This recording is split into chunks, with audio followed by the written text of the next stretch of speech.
recyclage se met au service du confort acoustique.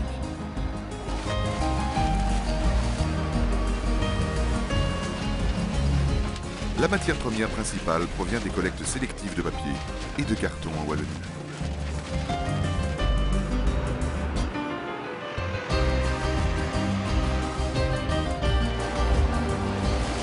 Un mélange judicieux de deux matières d'origine cellulosique. Le papier recyclé et les anneaux de lin élaborent un matériau 100% issu du recyclage et 100% recyclable. La maîtrise des paramètres de fabrication optimise les performances en isolation acoustique du panneau Acoustics et limite au maximum l'énergie grise nécessaire à sa fabrication. À la sortie de l'unité de séchage, le panneau est calibré.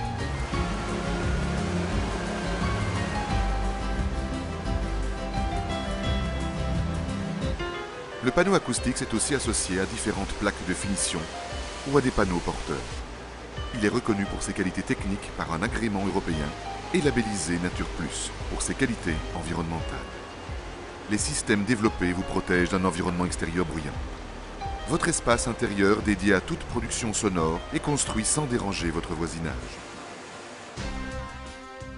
Dans les systèmes mis au point en doublage de cloison, la désolidarisation souple est importante. Elle est assurée par un choix de fixation antivibratoire de l'ossature.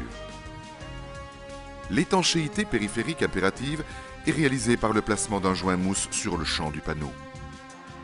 En faux plafond acoustique, les suspentes antivibratoires ajustent le niveau de l'ossature porteuse. La diversification des matériaux est importante dans l'atténuation des fréquences basses, médium et hautes. Les panneaux acoustiques sont utilisés dans la construction de cloisons séparatives à ossature bois ou métallique. Entre les montants, un matériau fibreux absorbe la résonance, l'effet tambour. Au sol, les systèmes de traitement acoustique apportent un confort entre les niveaux par une diminution importante des bruits aériens et des bruits d'impact. La désolidarisation peut se faire par des lambourdes placées sur des bandes résilientes ou sur un granulat de régréage adéquat dans le cas de planchers déformés. Ici aussi, l'étanchéité est un gage de niveau de performance.